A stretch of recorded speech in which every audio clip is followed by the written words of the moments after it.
Hola, mommies and poppies. It's Yawnie, your DJ and dance chicken with today's dose of the dime, right here on the Batchelor News Radio Network, the best network to ever be on. And definitely, if you want to catch any of my past shows, or if you want to, kind of tune in and see what other shows that the BatchelorNews.airtime.pro has to offer, please do so at the BatchelorNews.airtime.pro. It's definitely a cool place. Definitely some really good shows. You should really check it out. So thankful that you guys are here with me. You could be anywhere else, but of course you are here with me. And for those who did not know, today is my birthday. But today is also the new moon in Cancer.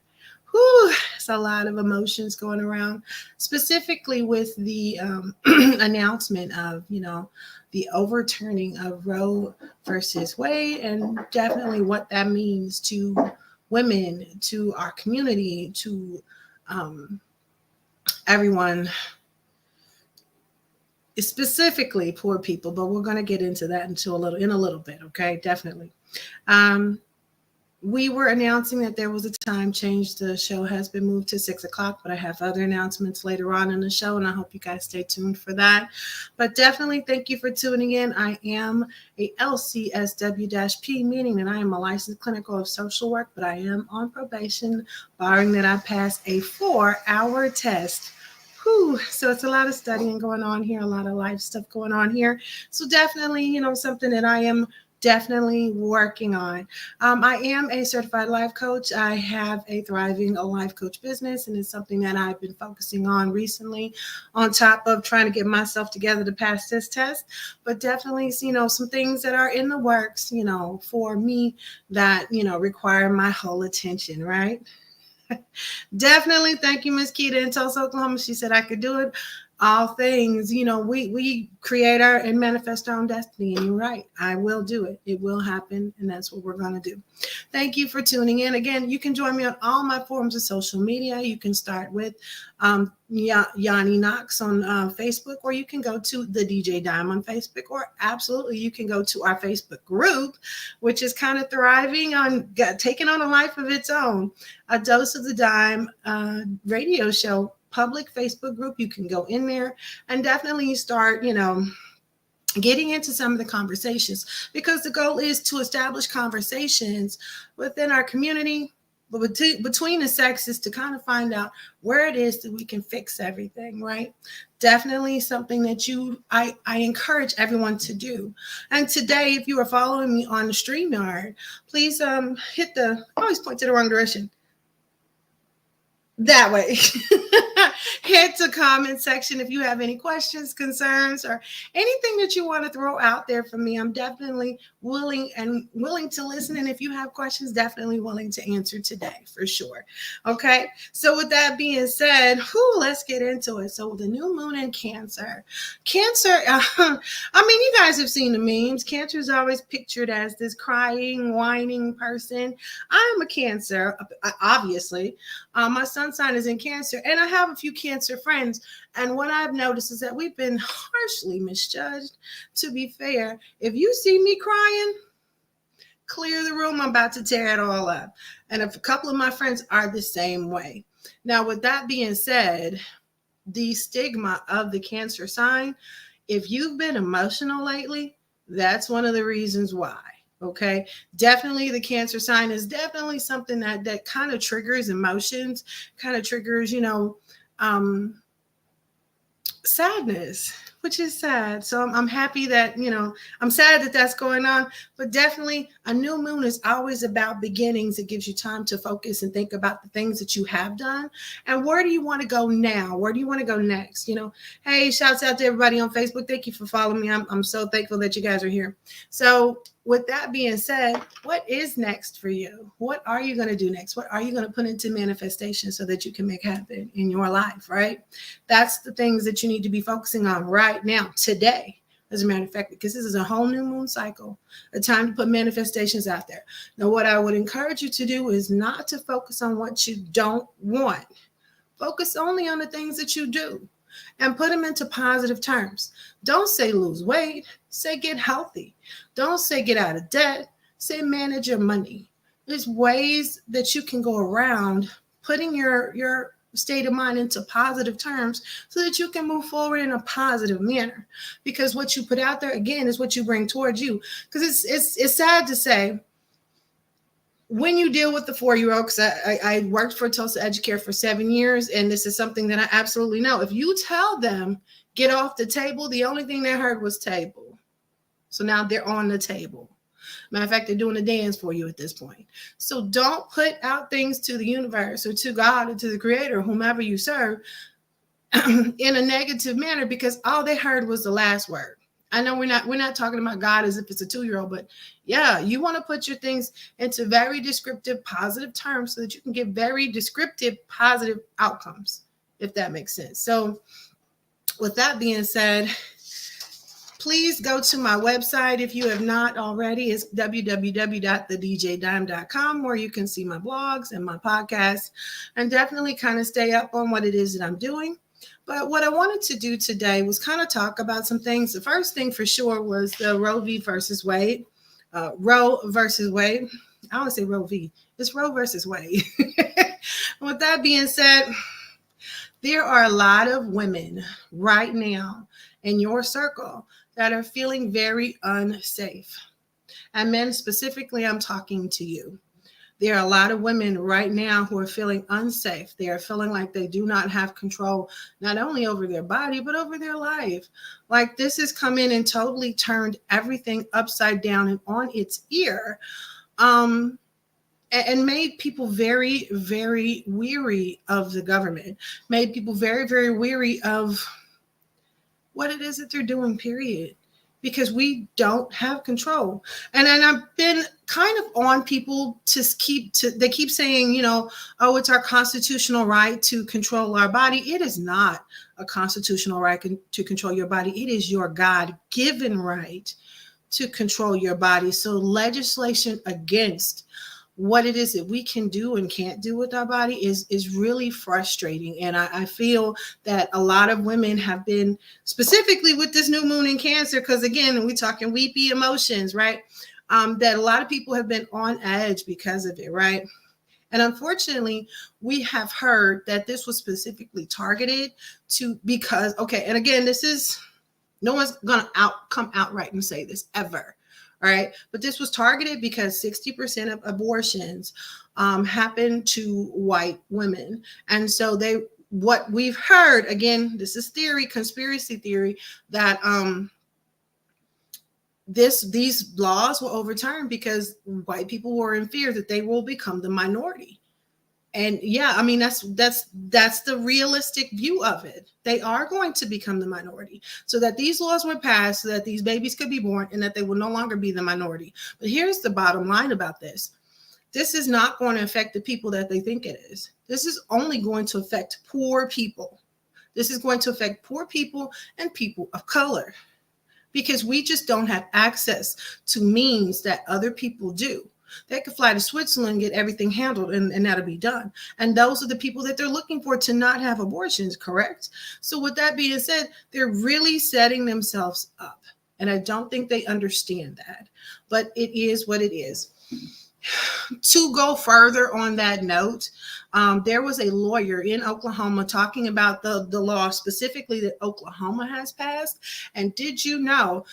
So she talked about her own personal story, how she had in vitro fertilization, correct? And she had finally conceived. Like the baby attached and she was pregnant. And unfortunately, she had a miscarriage. She come to find out, if someone in her family decided that they wanted to sue her, she had to then prove that she had a miscarriage by law. This is by law. So she had to prove that she had a miscarriage, prove that she didn't, abort the baby. And the physician would have to back her up. Mind you, not only that, but the physician would also have to prove that if somebody decided that they wanted to sue the physician, they could do that based on Oklahoma law.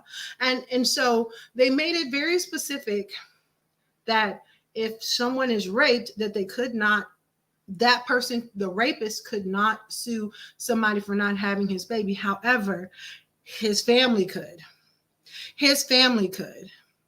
Consider that, how silly and crazy that is.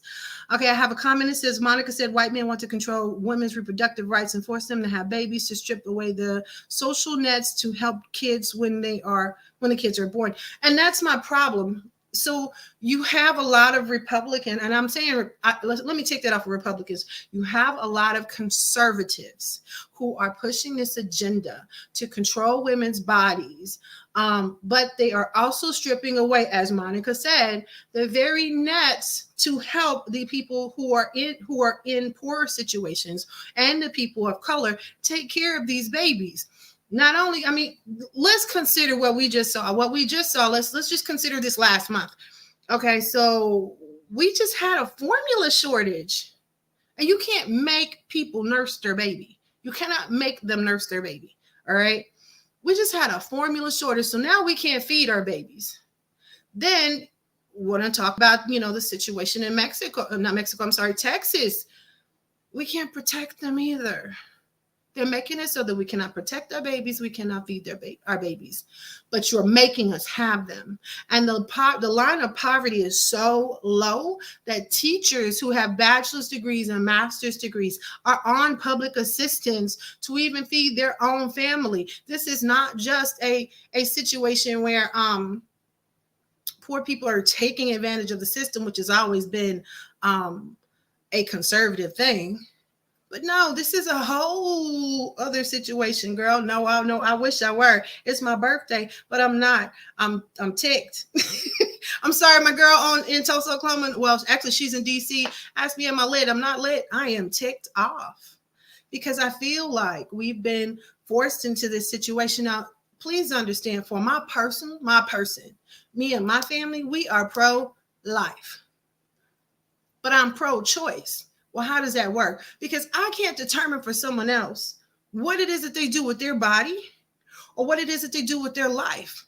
And at the end of the day, when they go, if there is a judgment day, because I don't know what it is that you believe, but at the end of the day, when they go to stand for judgment, guess what? I'm not going to stand there with them.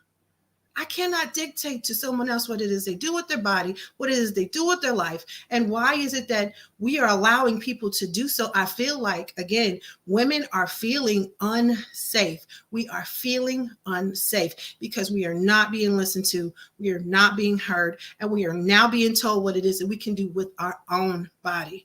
Shanika said, white America women with financial means could obtain abortions by traveling to other countries. Exactly my point. And the procedures are safe and legal, or they pay a large fee to a U.S. doctor willing to do it. And I'm going to finish the statement for you. Hush, hush. Because again, specifically with Oklahoma law, they can be called out too. They can be called out too and sued. But you're right. For women of color, for women who do not have means, for poor people, and when I say people of color, I mean people of all color. Thank you, Mr. Lawrence. He said happy birthday. I appreciate you. Much love.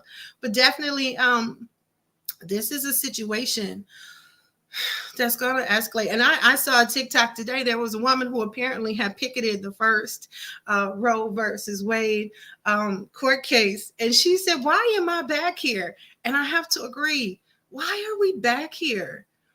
Why was this overturned? Why was it even back on the books? Why is it even a question? Because again, I do not see any other country policing women like this. I don't see it. Now, if I'm wrong, please correct me because I'm always open to learn something. Opulence Jones, again from DC, said back in the day, people used to have babies and dispose of them. And that part's true. At my local bodega, they have on the window, they have a clothes hanger with a spray paint through it because that's how they used to do it back in the day. We are going to, unfortunately, probably go back to days where they're doing sketchy abortions. And nobody wants that. Nobody wants that. Women were hurt. Women were seriously injured. And Brittany from Tulsa, Oklahoma says she feels like it's going to happen again. I do too. People are going to do what they want to do, regardless of whatever laws you put into place. It is what it is. People will do what they need to do to survive. And unfortunately, your law is not going to stop them from surviving. That is the end all be all. Again, and when I say this from my heart. I am pro-life for me and my family, but for I cannot gauge anybody else's family. I cannot gauge what happens to someone else, and I cannot gauge what their feelings, emotions are. And I definitely won't even try, because that's their business. I don't know what tragedies have happened to them and gotten them to this space where they have had to make this really ugly decision, right? Because this is not a lightweight decision. This is a decision that follows you. I had a friend who had 2 abortions in high school. We don't judge here, by the way, so keep the comments to a minimum on that one. But she had 2 abortions, and she had to have therapy because of that, because she felt guilty, but she knew it would ruin her life. And yes, we should be better. We should be thankful. Yeah, but if you're not, I'll give you another example, but I'm going to get to this comment real quick. Elder Jamaica said that some of us believe that abortion is murder and immoral, and not all women are happy because of the overturn political reasons. Okay. And I believe abortion is wrong. And that is absolutely perfect for you and your camp. However, so for instance, let me give you an example. It's a TikTok that I saw the other day from a gynecologist, actually. He said that there was a woman who, she got pregnant, had her baby. 2 days after she had her baby, there was something that happened within her heart. I can't put the name on the term, because I just forwarded the TikTok because it was very important to me. A condition where if she were to become pregnant, she would die. All right. Something was really wrong with her heart, blah, blah, blah, et cetera, et cetera. So she opted for the IUD. The IUD is 99.3% effective for women as a form of birth control. Okay. She was at 0.7%. She was the 0.7%. So at that point, you doom someone to death. Because now at this point, there's nothing that they can do. It's not an ectopic pregnancy.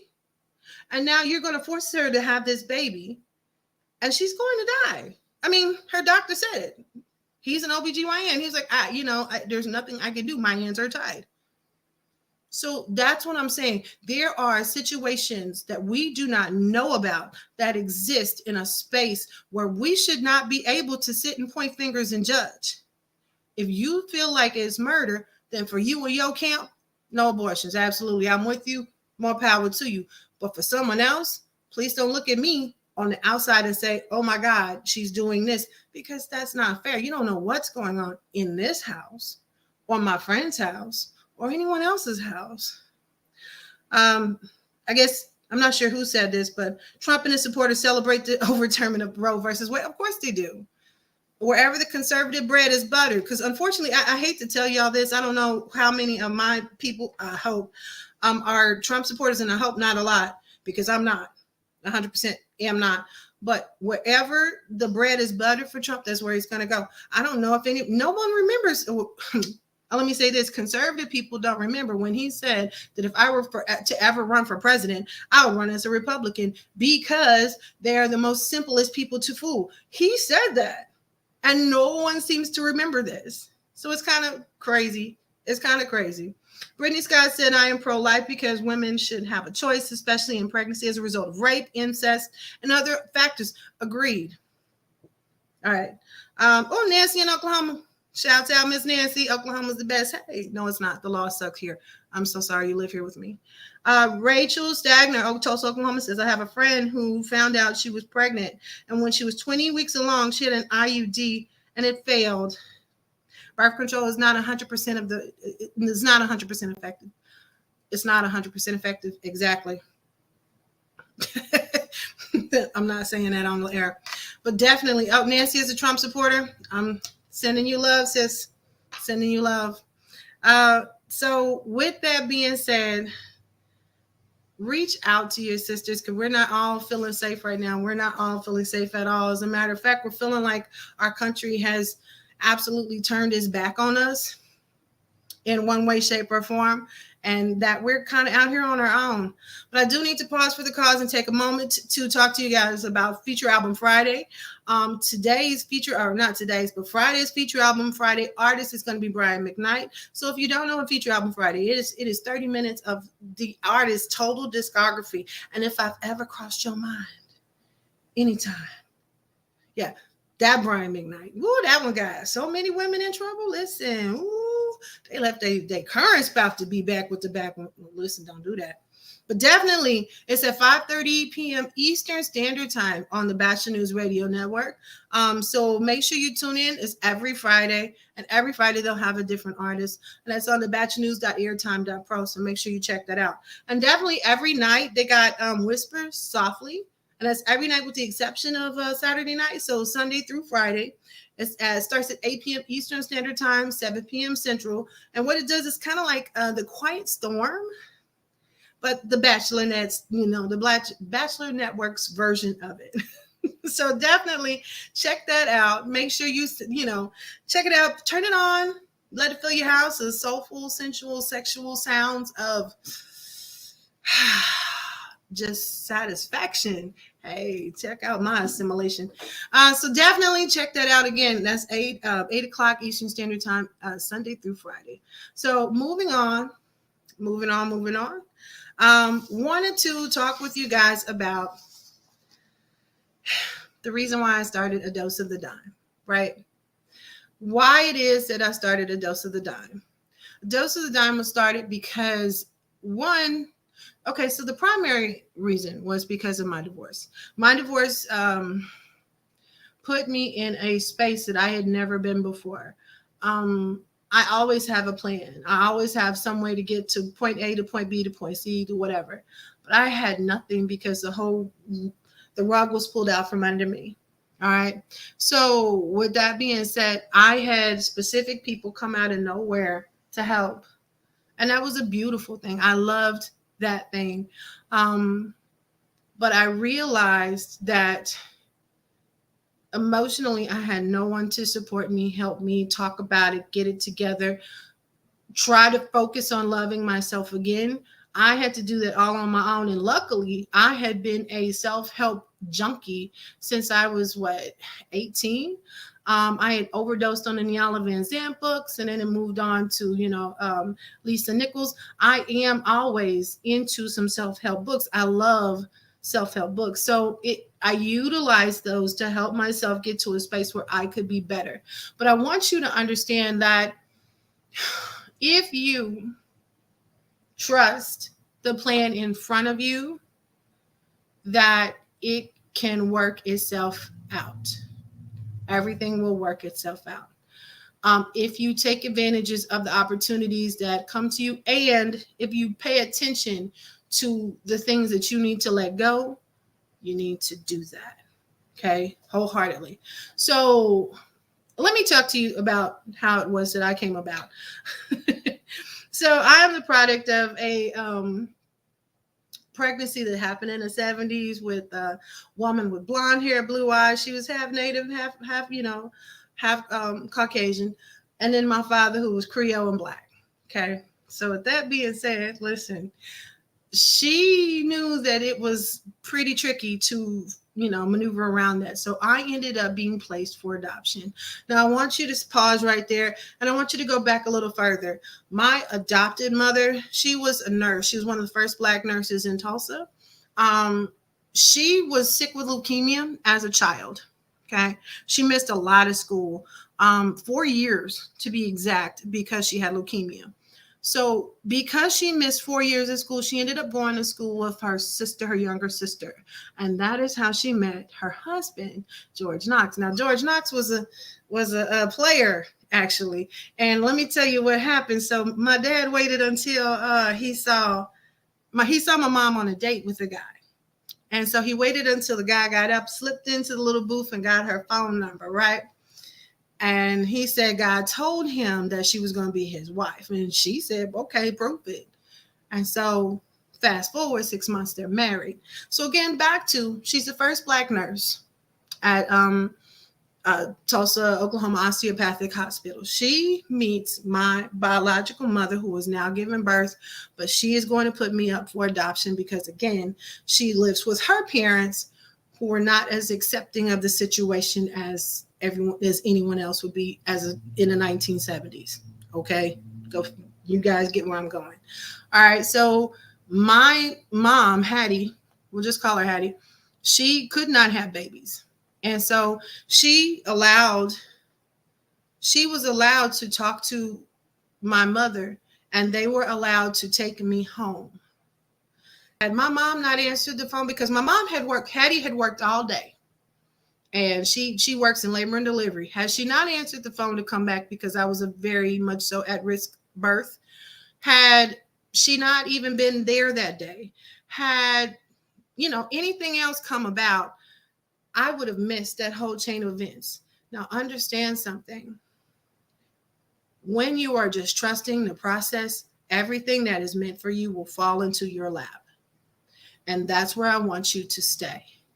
You have to trust the process. Whatever it is that you're going through, whatever decision it is that you have to make, you have to trust that you are making the right decision and move forward with that. Had I not been, homeless with 3 kids, I would not have been able to build the relationship I have with my biological mom, because I have a strong relationship with her now. I didn't at first. All right. Had I not been, abused, I would not be able to reach out to others and see. I can physically see people who are going through stuff, and I'm able to go like, hey, sis, are you okay? Because I can now notice the signs because I've seen it.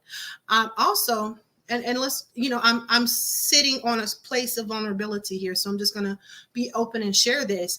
I'm also a high functioning depression. I have high functioning depression. I also have high functioning anxiety. So I know what it looks like when we're masking, when we're not showing who it is that we are, when we're not being vulnerable with each other, when we're just putting on a happy face and moving forward. I know what that looks like because I do it a lot. Okay. Because that's what we, unfortunately, as Black women have to do. But that's one of the reasons why I started A Dose of the Dime, because I wanted women to understand, I see you. I wanted men to see, I see you too. And I want to help us mend these relationships, because that's where we're going to get our healing. It's not enough just to get ladies to a point where they're able to stand up. It's to get them to love again, to hope and trust again, because unfortunately, a lot of men, good men, are being held captive by other men's mess up. And that's not fair, because there are good men out there willing to do the most for women, and they're being held to standards that are not theirs. All right. So definitely, I want to make sure that I wanted you guys to know why it was that I started A Dose of the Dime, why it is that I am the DJ Dime. So yeah, I love what it is that I do. My goal has always been to be helpful, to be a help to people, because no one was kind of there for me. Even when my mom, my Hattie died, no one was there for me to kind of assist me through high school. I ended up hitting a teacher and getting kicked out. Trust me, I was bad as a high school kid, which is why I'm able to be a high school therapist, because I know what to look for, where to reach out, how to talk to them, because I understand what it's like for people and teachers to look at them and say, you're a bad seed. They're not. They've had a bad cut in life. And I know my subject matter is kind of all over the place because I'm just kind of vibing right now. But the one thing I do want you guys to know is that the ones that are the hardest to love, and I don't mean your significant others, I mean children. The ones that are the hardest to love are the ones that need love the most.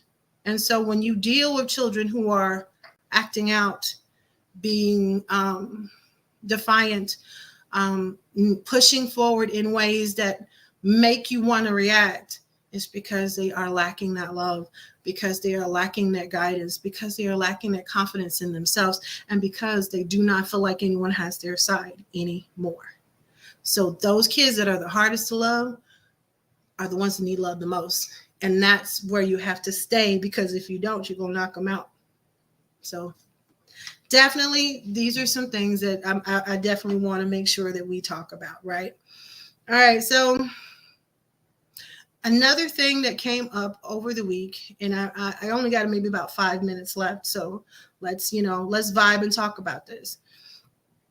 It's something that didn't occur to me, but a friend said it so eloquently that I was like, yeah, you're right.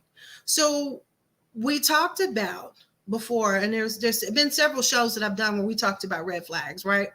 And for people who's has seen relationships in their life where their parents were negative, they were always fighting, or they were abusive to them, or they were abusive to each other, they unfortunately fall into traps where they enter into relationships that look just like that, and it's called trauma bonding. So we talked about that, right? A lot of people don't believe it exists, but unfortunately it does. And if you don't believe me, look at their past relationships, and if you see the same thing happening in each of them, ask yourself why. That is called reflection, and that's something that we have to get used to doing, because that's how we heal and grow. Remember, heal, shift, vibe. That's the goal, right? All right, so what about the people who had good relationships? Her parents had good relationships. They were perfect. What happens with that? And here's where my friend, she like throat punched me with this one. And I didn't realize it because I witnessed good relationships. So how did I end up in a narcissistic one?